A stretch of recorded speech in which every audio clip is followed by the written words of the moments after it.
Étudier le phénomène gaulliste dans les années sous la Ve République. En réalité, selon le schéma que j'ai maintenant développé depuis peu, nous sommes en 58, depuis 56 d'ailleurs, dans une phase solsticiale, où les peuples ont besoin d'affirmer leur identité.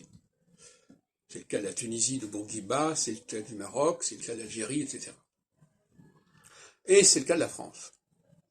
De Gaulle, en réalité, il joue la carte nationaliste, la carte de la France dans sa totalité.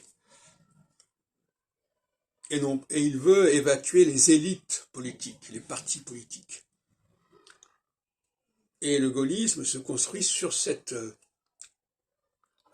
socle populaire. Dans ce sens-là, c'est un populisme, le gaullisme. Et à partir de 64, on passe en phase équinoxiale.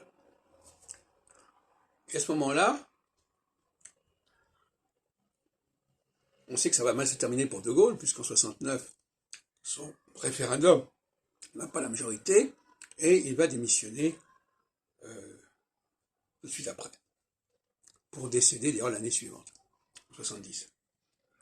Donc là, il s'agit d'un retour de refoulé, c'est-à-dire que les élites qui ont été muselées pendant la période solsticiale arrivent à se manifester, à s'affirmer. C'est le phénomène 68 qui est un phénomène quand même étudiant. Les étudiants, c'est quand même une certaine élite qui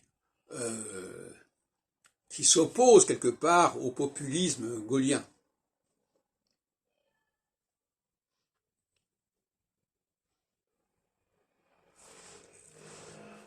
Parce que, bien sûr, De Gaulle est un grand homme, tout ce qu'on voudra, mais son idéologie, son message est celui de la base. C'est un tribun populaire, De Gaulle, quelque part. Et d'ailleurs,